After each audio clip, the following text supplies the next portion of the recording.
Thanks so much, everybody, for joining us tonight in conversation with Annabelle Sharman, who's zooming in via this now everyday but quite still amazing technology from her country up on the Murray.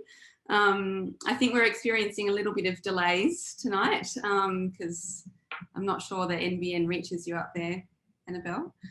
But so we'll try and be a bit spacious in our questions. I'm just going to share my screen again for a minute.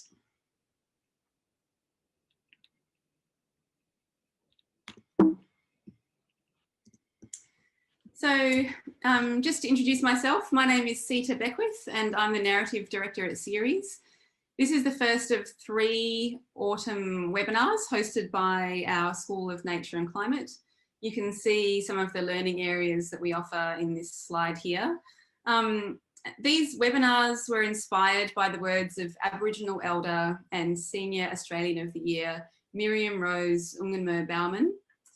In her acceptance speech for Senior Australian of the Year earlier this year, Miriam Rose said, "Now is the time for you to come closer to understand us. We have listened to speak the white man's language. We have listened to what he had to say. This learning and listening should go both ways." So tonight we have this incredible opportunity to listen to Annabelle.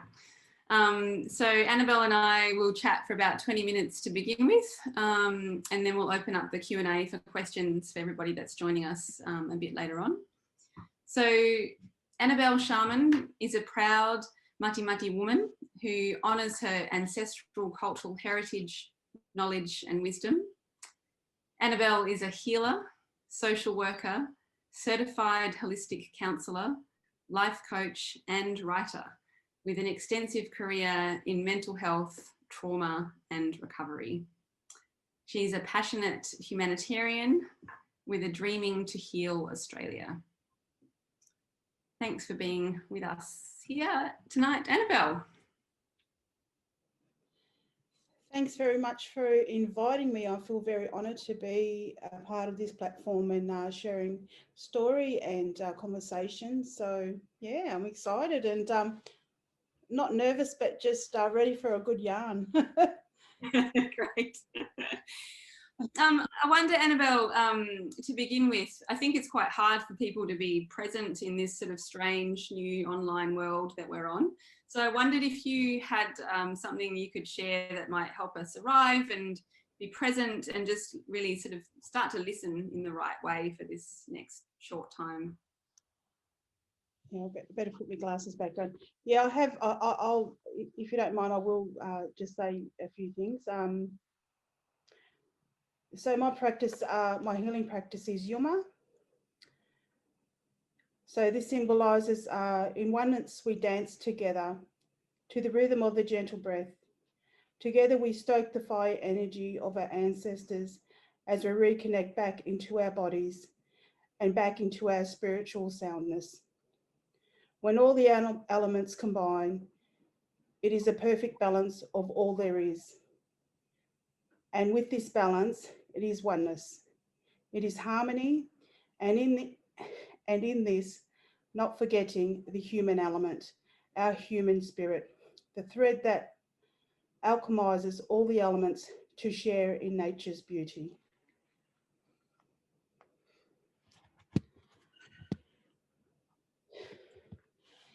Thanks. So that's really beautiful. Yeah.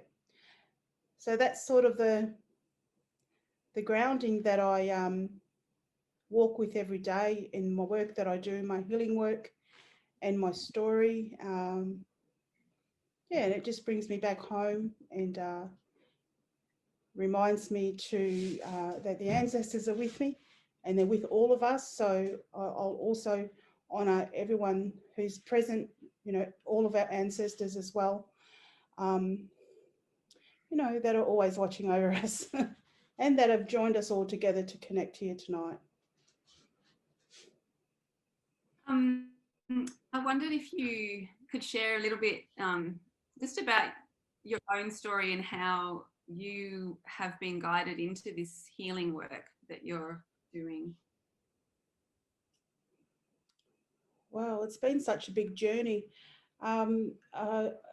Yeah, okay. So I'm the youngest of 10 children, and my mother birthed me when she was almost 50 years old.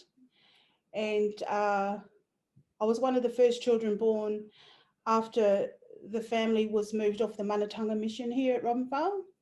So I was basically, I was born that first year, so back in 1971. And yeah, the youngest of 10 children. I became an orphan just not long after as an infant. And so I was raised in my tribal family, a big group. I was raised with my cousins, and my sister and my auntie raised me in Robinvale. And I, at that stage, I guess in Australia, there was, I was at risk of being taken from my family. And I think my family fiercely protected me. And I know that my ancestors and, my mother's spirit and grandmother's spirit protected me. And, and I was lucky enough to stay within my family and grew up in Robinvale. So I went about life, and I had my children early in life. I became a grandmother at 30, and in amongst all of that time, I experienced significant trauma. My family had experienced significant trauma, and I think at that time I loved education. I think education saved my life, and I was brave enough to pursue a social work career and to work in my community. So I've been doing community social work for over 25 years now. In all areas. Being from a really small community, we have to sort of learn to do everything. And I've had a really great career and working in many different areas. But one of the main areas that I guess really resonated with was mental health and trauma. And I guess that was because I needed to heal myself as well. So when I became a grandmother, it was very significant. It was very clear that, there's something that needed to happen for me, for my own healing. And I had my very first smoking ceremony, and everything changed from there. And it was like I could feel my body for the very first time, and I could feel the spirit of my ancestors. I could feel my mother with me, and it was very significant. And it was that feeling of being present and being in my own heart, I guess, and feeling like I'm home.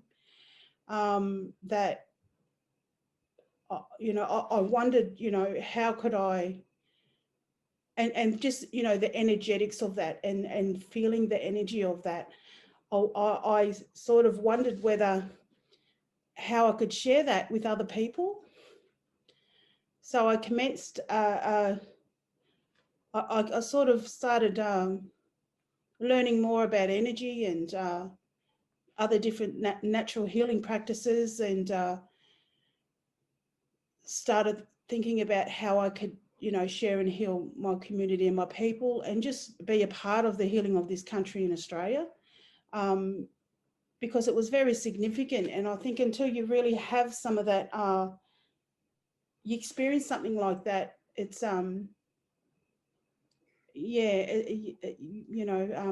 it's almost like our spirit, soul, our trauma stays trapped within us, and working in community, I witnessed a lot of that, and sadness and grief and trauma.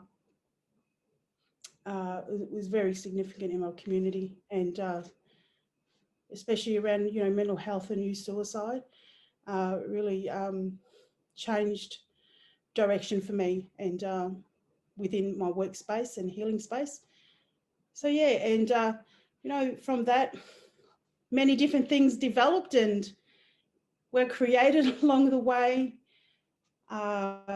using plant medicine and, you know, earth medicine, and you know, creating these beautiful, you know, cloths and as protection, you know, and it sort of this, you know, it was like my life restarted then, and it's been a really wonderful journey since, and it's just something that I do now. I make these beautiful spirit cloths, and have created and developed a Yuma healing practice, and Yuma means simply be in Mutti Mutti language, and to be self, spirit, Mother Earth is what I live every day and every moment. And if we can be that and do that, practice that, you know, we can live oneness. And I think when we can live oneness, we can live within us, and we can return home to our own soul, spirit, and heart. And yeah, it's a very sacred thing, you know. And working in community also, you know, in a broken system in Australia, working within a system, I refuse to be a part of that any longer. And we have to find new ways to heal communities and to heal our people. So for me, that's about empowering empowering individuals, families, and people to be their own healers and to be the medicine. And when we can return when Aboriginal people can return to our natural state of being, you know, healing happens. Annabelle, I think you just shared so much from the heart there. I just, yeah, feel it's so generous of you to share your story. And, you know, I had a lot of questions lined up for you, but I think you've covered a fair few of them there. And it reminded me that when I was learning Yolngu language and culture, I was told, my Yolngu lecturer said that, you know, the white people way of learning is to ask a bunch of questions, but actually in Yolngu culture, people don't ask questions, that the elders just offer answers when they know that somebody is ready. And actually it's a bit rude to ask an elder questions, because it's asking them to interrupt their connection with everything that's going on around them, stop what they're doing, pay attention to you, and then respond usually in a different language to the question that you've asked. And so I feel really honoured that you've just offered us so much knowledge and wisdom without me asking you any questions. So thank you, Annabelle. I did wonder, you mentioned there the spirit cloth, so this is a question. Could you say a little bit more about the spirit cloth and the role, you know, what it is, and the role it plays in the healing journeys that you offer? Yeah, well, I guess about 5 years ago, coming up this year, like I said before, I left mainstream work, you know, my roles, and I created you know, I thought I'm going to go and create, you know, my own healing space and start doing my healing work. And one of the very first things that happened for me not long after I had my smoking ceremony is we repatriated ancestral remains in Robinvale. And I was a part of a women's group that of elders and Aboriginal women that were a part of that journey and a part of healing the land, and preparing the land for that to occur. And the you know, the experience of the smoking ceremony ignited this memory for me of being with the ancestors. And so we thought we needed something to, you know, like to wrap ourselves in during that process so we were protected. So a part of that was, you know, just experimenting, and it was like, you know, we were getting this, you know, these instructions from, you know, channeling these instructions or receiving straight from spirit and ancestors to say, you know, this is a way, this is what you need to do. And so I started experimenting, and I made some cloaks and some cloths for all of the, you know, the ladies and the women and the girls that danced, you know, that did ceremony as well. And it was, you know, that was really significant. And I thought then a bit later, you know, more people need these. You know, I wonder, you know, I started making them for friends and my family and offering them to, you know, my clients. And I you know, I had a healing space in my sister's art shed, and it was just a tent, and I covered the walls in, you know, all these beautiful materials and the cloths that were brewed in this, you know, the eucalyptus and the, you know, the plant medicine, that healing medicine, and, you know, the Murray River and that water. And it just grew, and I didn't really think it was ever going to be I really did not think it ever was going to be as significant as they are now. And of course, then, you know, a year or two later, I, you know, had a stockpile of them, and I thought, okay, you know, I was giving them away for presents and my dear friends, and I thought, oh, you know, some people might like these, and, you know, I've got a few, I'll offer them for sale. And, you know, they went, you know, to where they needed to go quickly and significantly. You know, I found that other healers were searching for them, and it was about that earth medicine. And you know, it's really significant. What the comments and you know, the feedback was that there was this disconnection to Mother Earth, and to have something in, you know, in meditation and in healing spaces, and for them to be, you know, for them to be able to provide their healing, was pretty profound. You know, it was for me. I didn't think that that's what was going to happen, but was very guided. Mm-hmm. And, you know, the spirit cloths are all over the world now. And I continue each day to get some great feedback, and I feel very honoured that I'm able to create.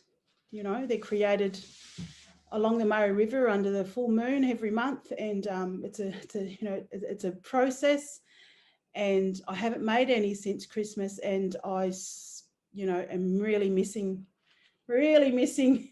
doing that at the moment. And so this weekend I'll actually be on the Murray doing some more preparing and getting some more ready. So yeah, you know, it's like an energetic hug from spirit. You know, people, you know, they're for protection, and I'll, you know, set intentions for each collection. They could be different. And it's very intuitive. Sometimes I don't know what it is. It'll just happen, and yeah, I just go with it and follow what's coming to me. I love that. That it's not just like an energetic hug, is it? It's like an actual physical hug. Yeah. And I'm holding here. I didn't even know I was doing it, but my mother-in-law sent me this shawl a while ago, and I just love it. And when I'm feeling sort of slightly anxious, because this is a public chat that we're having, so I'd unconsciously grabbed this shawl to have on me while we spoke. So yeah, I just love that. Yeah. That actually practice Reiki. Yeah. So sorry for interrupting. I actually practice Reiki as well. So infusing each spirit cloth with that Reiki and healing energy, you know, all through the process, not just, you know, before it goes, but it's sometimes unexplainable, but it's a very interesting thing. And I offer people to come along to shops when I have them throughout the year and create their own as well. And it's a beautiful experience on the Murray, and it's a very healing process for people to explore and to experience, and to have that cultural immersion experience is pretty profound. We'll share at the end of this call the details of your website, because I know you've got a spirit journey. Have you still got some places left on the one coming? Oh, look, I know that there were some tickets sold today, and I think there's probably 5 tickets available still. So yeah, we can share that. We'll follow up so people can find your website and they can see the things that you've got coming up. One thing that I wanted to sort of delve a little bit more into with you is this concept of Yuma that you've mentioned and that you talked about in the opening. And I was thinking about it today, and from what you've explained, it's sort of the concept of oneness. Is that correct? Is that what Yuma is about? Yeah, I think yeah, and it's interesting because Yuma is like the prequel to all of my healing work. And when I commenced my business, it was all about, oneness and living in oneness, empowering people to rebalance and come back to their center, and to experience oneness, and whatever that is uniquely to them. And we all can experience oneness in a very individual way. And I sort of became at a crisis point halfway after, a year or two after setting up my business, and thought I knew it all. And well, I didn't think I knew it all. I was learning along the way, running a business, being an Aboriginal woman, running a business in a really small community, and how I was going to do that, and being a woman and being a black woman, I had, it was a big learning experience. And so during that crisis period, it was okay. I really don't know what I'm doing. It was trying to merge and transform everything that I knew. I wanted to offer everything of me and be everything and be all I could be for my clients and in my healing work.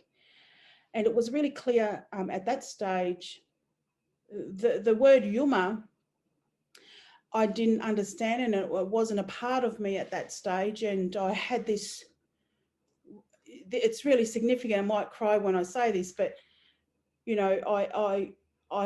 my grandmother Emily came to me in the night, and she had a big poster, and she was sitting at the door of my healing space, and it said Yuma.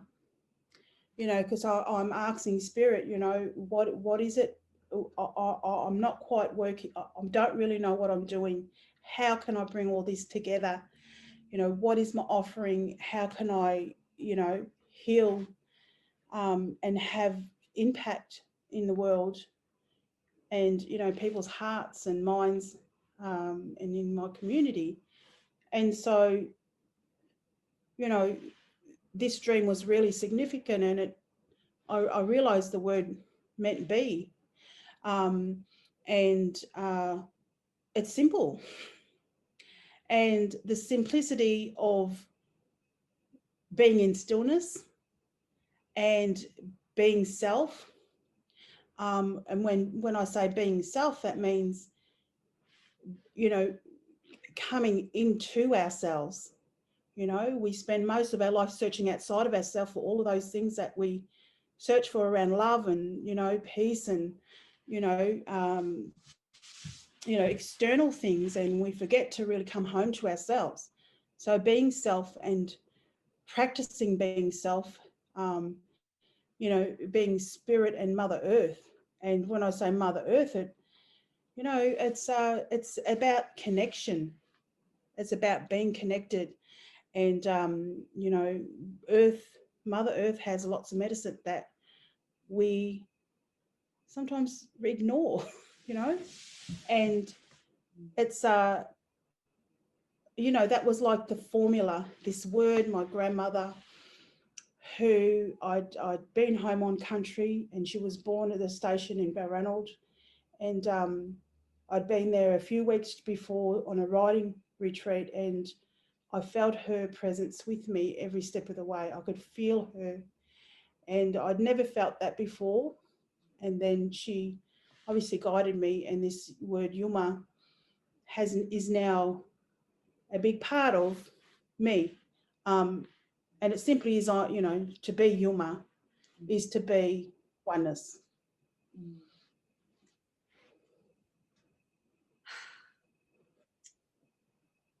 Oh gosh, I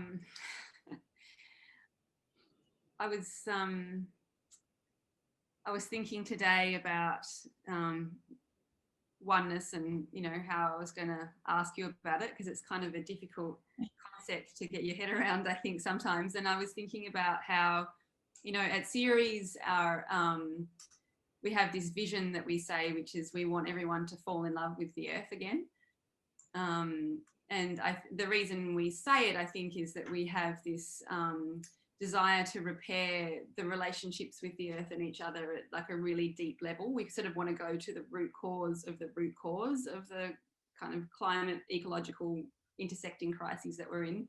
We sort of have this desire to go beneath the sort of, you know, surface events that are happening, and then underneath the structures and underneath the mental models, and try and understand what's caused this deep kind of feeling of separation that I think Western cultures feel, but of course acknowledging that there are First Nations cultures everywhere who've never fallen out of love with the earth, and like you were just describing, are in constant relationship with the land, ancestors, country, and that's been unbroken for tens of thousands of years. And I was thinking about how at CERES we talk about repairing that relationship, but it's still a kind of sense of duality. There's, you know, between people and place. But what you're talking about there with Yuma kind of says that they were never separate in the first place, I guess, that it's all one. Do I understand that correctly?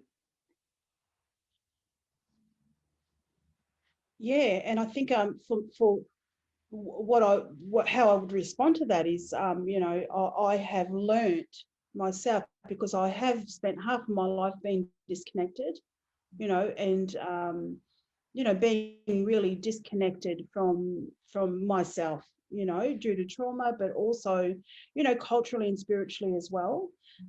So now what I've come to realise, and what I know, is that we are Mother Earth. You know, Aboriginal people aren't separate from Mother Earth. We're not a separate thing.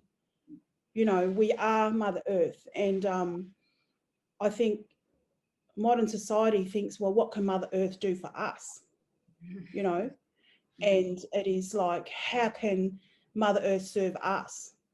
And I think when we start changing that, I think, how can we serve Mother Earth? How can we be Mother Earth? How can we live Mother Earth? You know, and heal her so she can heal us. You know, we need to start changing that concept and changing that, you know, what can we get from her? Because, you know, she's sick. Yeah. And, you know, I could feel that now. It's just really hit me that, you know, how,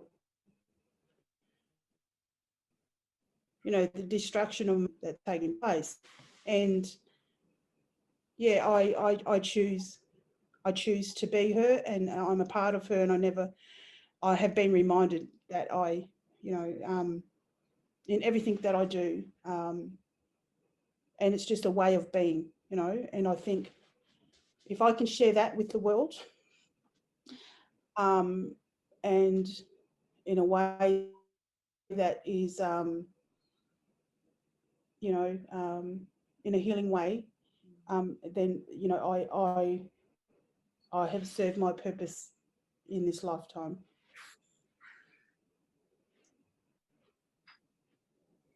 Just I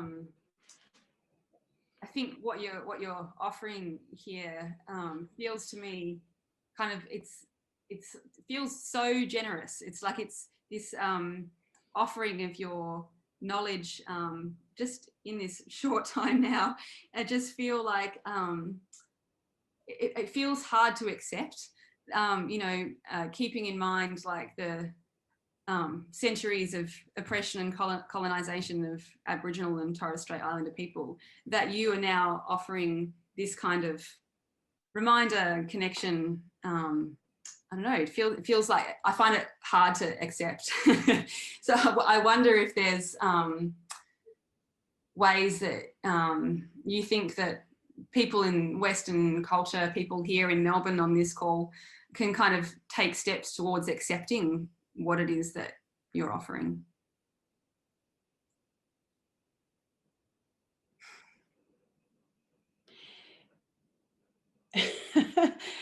It's like, wow, okay. I guess what I'm forever reminding people is this, you know, the simplicity to just be. It doesn't cost anything, you know, to be, you know, we can be, it's like a, you know, like we do have a choice, but, you know, sometimes when, you know, I have people come to that travel to the river and, you know, expect all these activities and all these, you know, all the stuff, and the concept to just be with your shoes off and in the water, or just being with your feet on the ground and just being, and creating conversations of change and healing and medicine is pretty simple. You know, a lot of not Aboriginal people have never had a conversation with an Aboriginal person before, you know, and like I said, we talked about the other day, it's just about being brave, you know. It's like, how do we want to live? And the simplicity of being South Spirit Mother Earth is really that simple.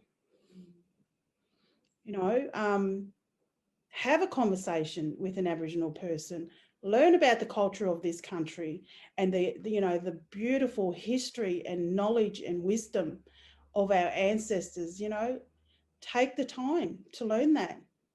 Go in the bush. Only take what you need. Pay reverence to the land which you stand on, or where you build your homes, or where you work and play and, you know, be, you know, make the connection. There's a lot of connections that need to be made. And my work is not just about healing Aboriginal people. It's about healing all people. You know, we have to heal this country, you know, and I invite people to come or to share. You know, my work is, you know, many people come, many different people from all walks of life come together. And it is just about, there's something so sacred and magical about being under the full moon, under the stars, beside the Murray River, around a campfire, having a conversation and being a part of the same conversation. And that is about how we heal. You know, to heal the country, this country of Australia, we simply need to heal our own. We need to heal ourselves first, you know, and if we can do that together, you know, I think we could make great change here. It's not that hard, you know, and it's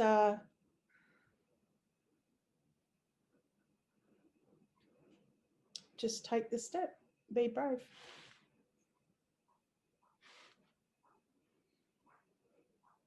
Honestly, just thanks, Annabelle. Like, yeah, I think very brave of you to be sharing so intimately with us. Yeah, and you're making me long for sitting on the banks of the Murray under the stars. I think those things are simple but strangely hard to come by, it seems.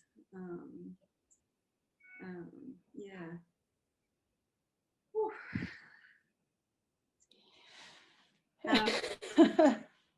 Well, I would like to, if you're all right with that, Annabelle, ask other people if they've got any questions. We've got this sort of Q&A set up, which is different to what I'm used to. So people will have to write their questions into the Q&A, and as they come up, I can read them out. So I invite anyone who's listening and watching, if they've got any questions for Annabelle, to put them into the Q&A now, and we'll get to them. Yeah, I just going to take a drink of water after that. Thanks, Annabelle.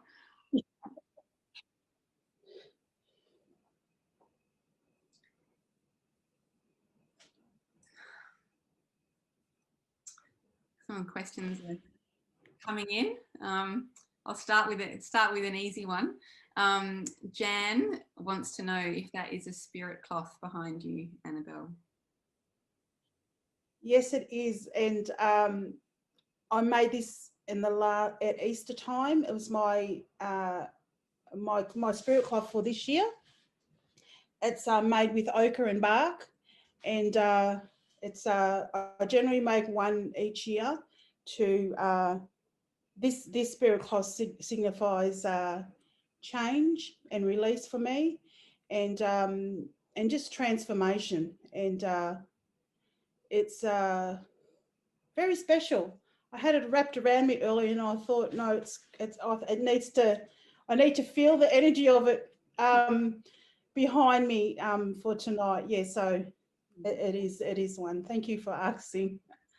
Yeah, I didn't realise that, you know, when we came on and we were both really cold and you had it wrapped around you. Is that what you had on you earlier and you've taken it off? Oh, amazing. That's what I had on, yeah. It's huge. Yeah. Jen says, thank you so much for your generosity. I too am longing to see the full moon on the Murray. Can you tell us more about the significance of the full moon to making the cloths? Oh, wow. Look, I don't know. Look, I know that my being and my spirit calls me intuitively to start creating as the full moon is coming. It's an intuitive thing, and I didn't realize that I was doing it at significant times of the year and of the month, and it just my being just knows, and it just happens. And I realized that I was doing it every full moon, and it's just the way it is. I don't really have an answer for it, like a scientific answer, or the simple thing is spirit knows, and it's time, and that's it's a ceremony over the week leading into, and of the full moon, and bringing all the elements, the fire, earth, and using all the elements to create the spirit cloth is a ceremony in itself. And yeah, it's just it just happens. You were saying to me the other day how much we kind of fight the elements, I think you were saying, and that actually even if it's really raining, yeah, you're just embracing it because it's water. Yeah. It's just water. Relevant for us down here in Melbourne. It's been very rainy the last couple of days. We've had a lot of elements. We even had a storm, which was quite elemental. Yeah. gosh, some more, a fair bit of gratitude coming in here, Annabelle. Liz says, thank you for your warm presence here tonight. Oh, yeah. Dawn says she has lots of questions, but hasn't actually asked one. But Joseph says, I'm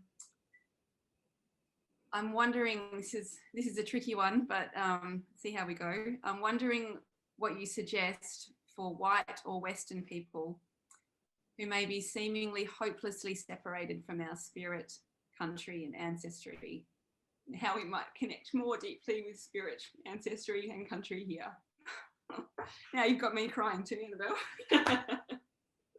And thanks, Joseph, for the question.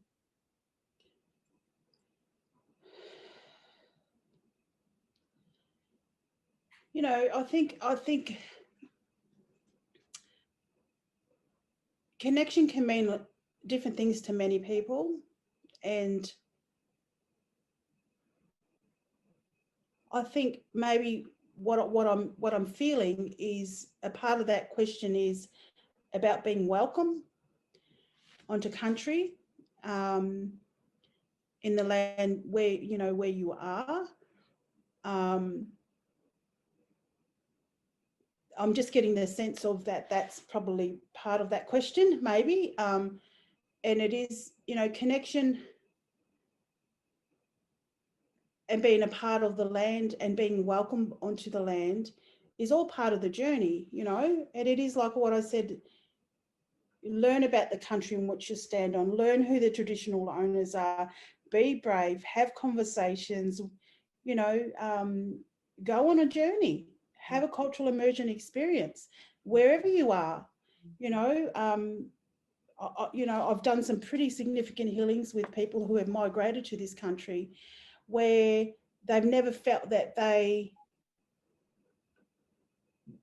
could be here because it's not their ancestral home. And it is just the grace and honour and kindness of welcoming people to this country, is very significant. And it can be very simple, to just allow people to walk together, is one of the most kindest things that we could ever do.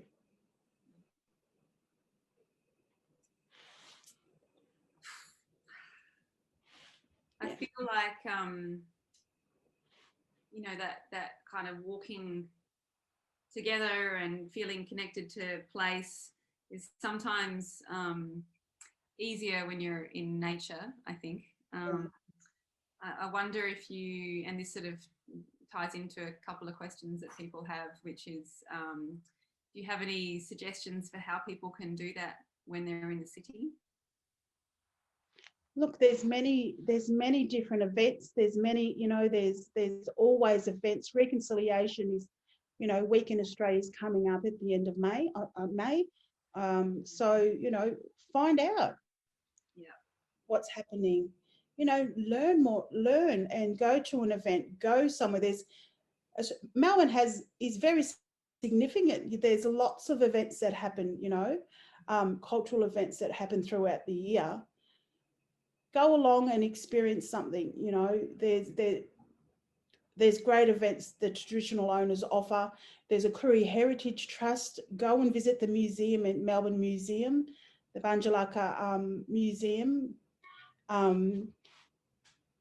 There's so much that you can learn by being there, and there's so many people that you can have a conversation with. Yeah. You just have to be brave, like I said, just remove all that fear that you could be feeling, or feeling feeling shame about being a non-Aboriginal person living in this country. Just do it. Just do it. I would start at the Melbourne Museum at the Banjalaka Centre. Just go. Yeah, it's a beautiful place. Beautiful. So much history. Yeah, it's so gorgeous. Yeah. Wow. And of course, CERES. Yeah, of course, CERES. And one thing I've been learning about recently is at CERES we're running this program called the Nature-Based Leadership Program in partnership Nature's Apprentice, and we're learning about at the moment about this thing called the tourist test, which is how to tell if you really belong in a place. And they have a whole bunch of questions that you can ask yourself, and some of them are like, what's the first bird you heard when you woke up this morning? Where does the water in your tap come from when it arrives, and where does it go when you let it go? You know, what are 5 mammals that live within 100 metres of your home? And another one, of course, is to learn who the traditional owners are and to connect with their stories and culture and history. So, yeah, thanks for that beautiful reminder. And just and also just to add to that, you know, we are all one people, but we are all many different tribal groups and language groups in this country as well. So, you know, my tribal group is different to Melbourne, you know, to areas around the state, and so it's really important to learn, you know, who are the traditional owners in your area. Absolutely. There's so many questions here now. A few questions sort of relating to this one, so I'll read this one out from Jimmy. Jimmy says, you talked about your decision to no longer work within the system. From someone who is currently working within the public health system, could you perhaps share more about the process of breaking away from the mainstream system? Yeah. Oh, look, it wasn't hard for me at all. After it was the best decision I ever made. I was one day decided, you know, my being decided, spirit decided that I am best served outside of this space, so I can continue to do the work, you know, that was needed.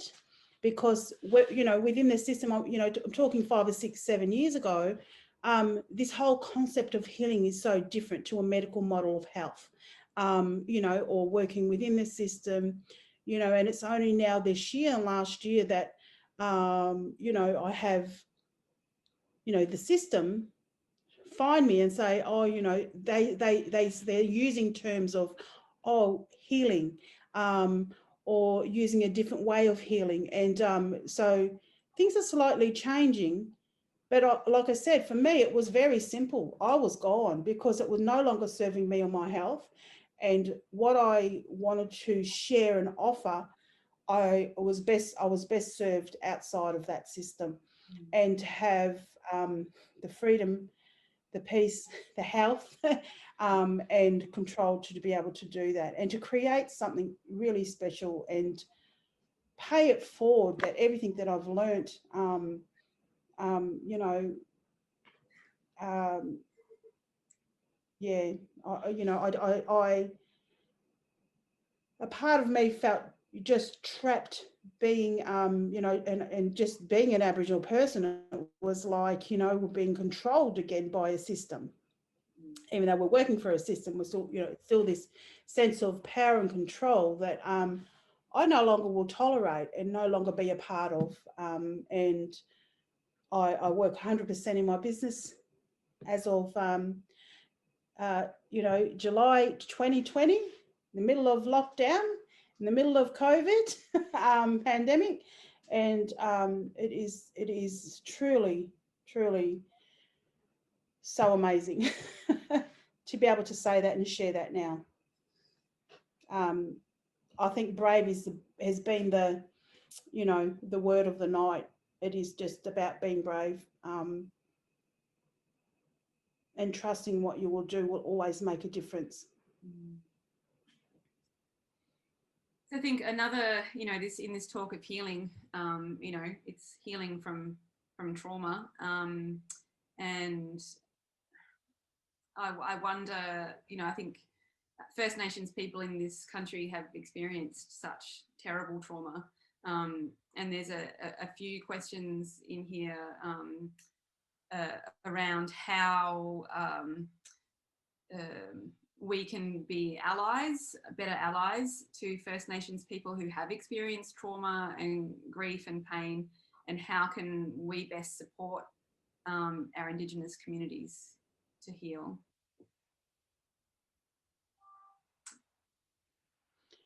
Well, that's a longer conversation, isn't it? Yeah.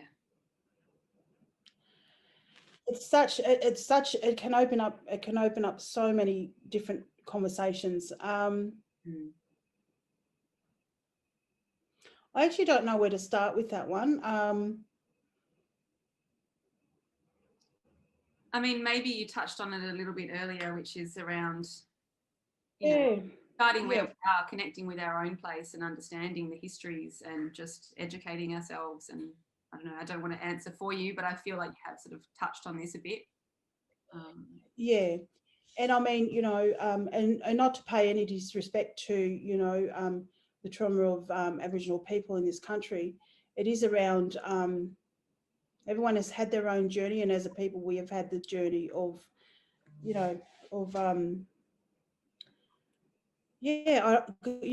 I continue talking about this, I'm going to cry. So it's going to, I don't want to go into it too much. And, but it is about, what I'd love to say, and the advice that I would give to people is, it comes down to respect. When we think about Australia and we think about who, the racism that exists in this country, the judgment, and there's so many layers. There's so many layers to that, to answering this question. But to keep it simple is about respect. It's about acknowledging that, that there's deep trauma history, there's deep trauma in this country that needs to be healed. And if we can remove that judgment and, be better people, and be kind, you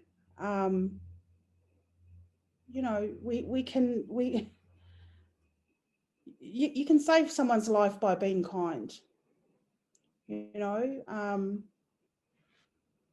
and having a conversation can change someone's life and save someone's life. So that's all I will say about that, because if I keep talking, we're going to be talking for another hour, and I'm going to get very emotional. But thanks for that question. Thanks for the query about that. Thanks again for your, generous sharing on that topic. So much gratitude rolling in. Chris says a big thank you for tonight. Someone from Sophia Springs says they're so moved by the generosity of First Nations people, and especially you tonight. Just heaps of gratitude. I can't even read them all out. So I wonder, maybe there's some more, if we want to sort of change it along a little bit. I wonder what it is that you do for, what are some of the fun things that you do up there along the Murray? What, to tell us a little bit about your place. Some of the fun things. Yeah. Yeah, well, I think well, in the middle of 40, in the middle of summer, you don't really want to be in the middle of the bush, you can go swimming, but it's I guess, I'm from the Mallee, so you can get up to 40, 45 degrees heat here. So I generally like to stay home and just rest and be quiet and cool.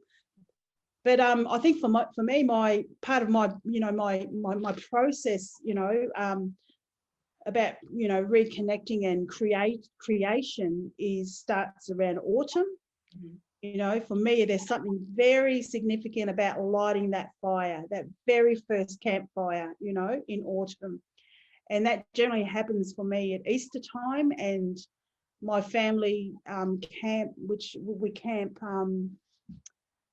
So I camp now with my grandchildren, and I've got 3 grandsons, and so I've been camping. We've been camping in the same spot for, I don't want to say how old I am, for a really long time. And when my children were babies, and so now we basically live at camp for 3 or 4 weeks, 3 weeks, and I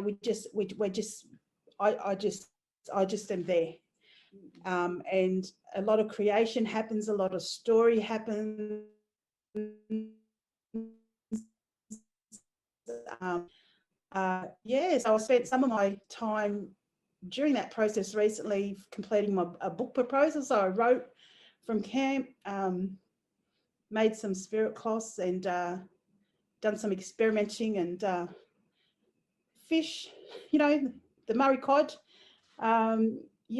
Mainly look, if I'm not writing is a real passion of mine, and I'm actually working on some. I've submitted a book proposal just recently as a part of the Diverse Wisdom Prize, and at the moment completing a story, a collaborative chapter in another, another upcoming book. It's just writing heals me. Writing is, I've been writing since I was a teenager, basically. And there's something very significant around storytelling, which is a big part of my practice using narrative therapy. So generally I've got a little fur baby. Her name is Opal. She is, she controls me. She's my first dog I've ever owned. And she's the boss, the boss baby. And my grandchildren, they bring me joy, and I just create, write, and just love being in yarning. Look, I love yarning, so I guess that's why I'm here. But I really love having conversations and creating change in the world and being a better person. Honestly, I can't wait. We've only met, a couple of times on I can't wait to come up and sit with you in your place, and hopefully have you come down to Melbourne at some point. Absolutely. We would love to have you. We're sort of drawing towards the end of that hour already. I just wanted to read out this from Shell, who I just think it's really gorgeous. She says, "Thank you so much for sharing. Being with you tonight is really the start of my learning so much more about our history and the traditional owners of the land that I am so grateful to be born on, grow up on, and raise my family on." So thanks. I think and everybody's saying that they're emotional. So you've done something to us tonight, Annabelle. I think I used to always, this is the first time I haven't cried. So you all doing that for me. I think crying is a release, and it's change, and it's healing. And when something is so profound that it reaches our heart space, we know that, that's igniting change within us. So, cry as much as you want.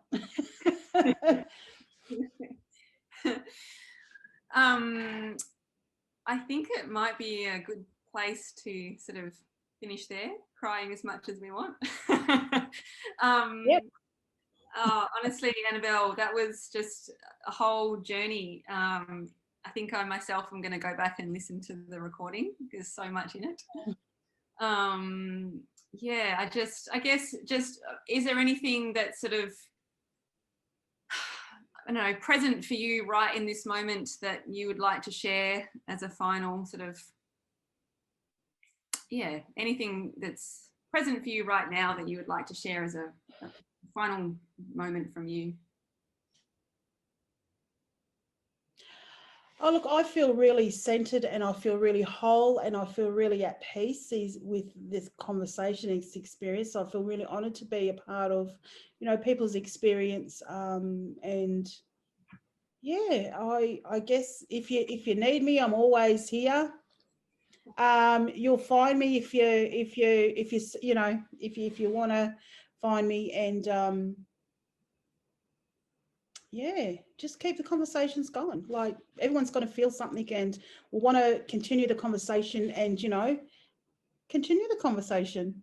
I think the more we talk about it, it creates change, and it transforms, life. Yeah, that's all I want to say. But you can find me up here in the Murray.